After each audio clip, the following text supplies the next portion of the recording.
Hey, what's up? I'm Brett with Premier Guitar. We're rocking and rolling in Nashville. I'm here with Evan Scott from Seymour Duncan. Hey, what's up, Evan? Hey, Premier Guitar. And I'm here with Randy Fuchs from Artist Relations. Hey, Randy. Hey, Internet World. So when we think about artist endorsements and artist relations and this whole world that kind of you guys live in from time to time, I guess you live in it all the time, I want to know a little bit about the process, how Seymour Duncan works with Artist Relations, Randy's company, and I don't know, basically give us some insight. Okay.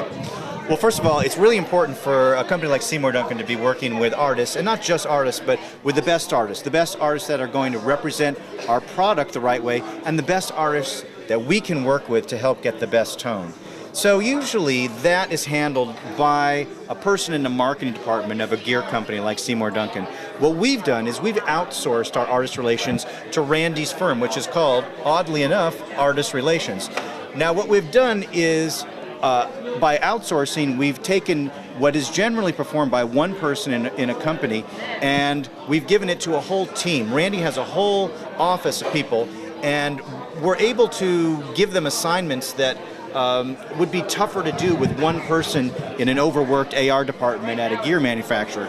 So I can say to Randy and his team, for instance, we want to get into urban music, or go find us some Christian artists or female artists or Latin artists or heavy metal artists, and they can devise a marketing plan to achieve that, and they'll go and focus in those areas, and they'll solicit press kits from managers and publicists and record labels in those genres of music, and then we all come back together, we review the press kits, they do some research on the artists in addition to the press kits, they look at SoundScan, they look at sales, unit sales, they look at the internet profile based on everything from Google hits to MySpace friends. They look at the venues that artists play in and the sizes. We look at press. Are they getting press in big magazines, or are they more of a local kind of an act? And then we put the whole thing together. We have a weekly conference call meeting. We go over all the press kits, and when it's all said and done, we're able to make decisions about whether or not to bring these artists in as endorsed artists, and if so, at what level. So essentially, by taking that responsibility off of one specific person, delegating it to Randy's team, the quality and the complexity of your qualification, your search, and your whole outreach just goes way up. Yeah, and actually, we have the best of both worlds, because in addition to Randy's team doing a lot of the legwork and the research and a lot of the artist interface, we also have people in-house at Seymour Duncan that the artists can call if they're on the road, and in the rare occurrence that a pickup goes down before a gig, we have people in-house that can get the pickup out to the venue or the hotel the next day. So really, we're kind of providing with all the resources that Randy's team has to offer, and the one-on-one interaction that we have with the artist in-house, we kind of think it's the best of all worlds. And you kind of put it all together. So what's it like for you, Randy? I mean, these guys, you handle a pretty large roster of artists, but you also represent a lot of different companies that are all here today. What is it like when you're working with Seymour Duncan? I was thinking, what if you find an artist that you find of great relevance that would do a great job for Seymour Duncan representing their products? It's a good fit, but it's not necessarily per se in the genre he was looking for that week. I mean, how does it work? Well, you know, our job is artist relations, but we're also supposed to do what's in the best interest of the company. And I'm just a glorified waiter. It's my job to try to find a way to say yes. A damn good waiter at that. Thank you very much. And so it's basically my job to try to find a way to say yes. And so if we find someone that we believe is really good for the company, we'll present it to the company as well. And what the great thing about Seymour Duncan is Evan and all the staff there and Kelly, they get it. They really, really know what we do. And because they know what we do, it allows us to bring artists that they might not be looking for and have them work with us. So we do that, and we make that happen. So it sounds like a pretty great gig or relationship you guys have going together. And one of the things you put together here today is this NAMM pre-training, a way for the artists to interface with Evan and Seymour Duncan and other manufacturers here to learn more about gear. You were talking about representing Seymour Duncan with great tone. What do you have on the tone menu for us here today? You know, all these analogies of menus and waiters, I don't know about you, but I'm starting to get hungry. Hungry for tone, that is. And tone we have at Seymour Duncan. You know, the hottest pickup that we have right now is Blackouts. Blackouts have been out in 6-string version for about a year now. But in addition, we also have Blackouts in 7-string version, and they come in 2 different casings.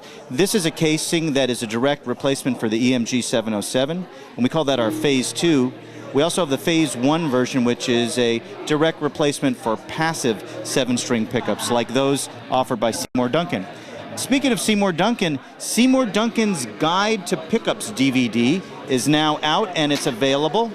This you can get directly from SeymourDuncan.com. It's a very comprehensive video guide to pickups in general.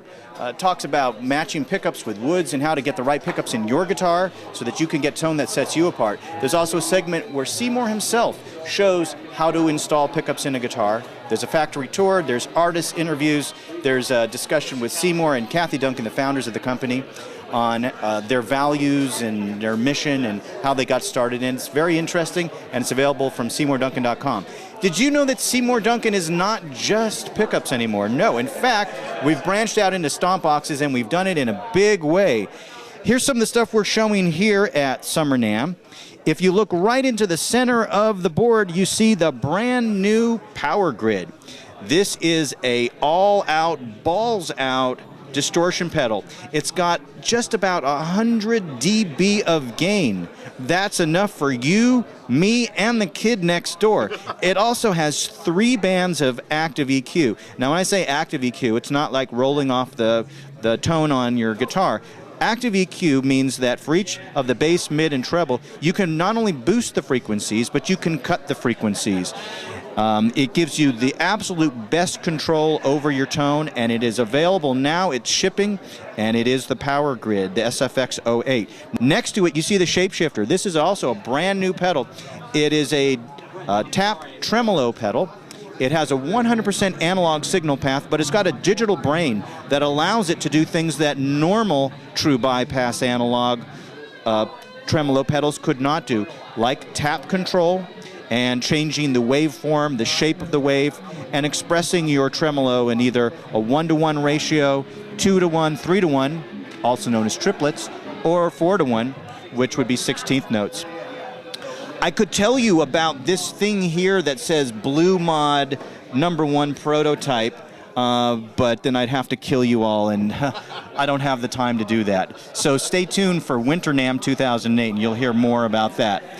All right, let's look at what's going on with our sister company, D-Tar. D-Tar stands for Duncan Turner Acoustic Research. Turner is a guy named Rick Turner. He is to the acoustic world who Seymour is to the electric world. Very interesting guy. He is kind of the guru of acoustic amplification. And one of the products that we've come out with recently at D-Tar is this little box right here. It's called Mama Bear. Mama Bear is a digital preamp that is very simple and easy to use. All you do is connect your guitar, acoustic guitar with a pickup, to Mama Bear, and using one of these 16-position rotary switches here, you tell Mama Bear what kind of input source it's seeing, whether it's a ceramic piezo pickup or a film piezo pickup or a magnetic sound hole pickup, or even a solid body electric that uses piezo bridge saddles. It's kind of set and forget. Then with the other 16-position switch called Target Instrument, you then tell Mama Bear what kind of guitar you would like it to emulate. You can use an emulation that's similar to your guitar. For instance, if you're playing a J200, you could put it on number 12, Super Jumbo. But if you were playing a J200 and you wanted it to sound like a parlor guitar, you could put it on setting number 1. Or if you wanted to break out your Django Reinhardt licks and amaze your friends and family, then you could put it on number 14, the Gypsy Jazz. You could either play with type or against type. But the best thing about Mama Bear is it removes the sound of the pickup and gives you the sound of your guitar, only louder.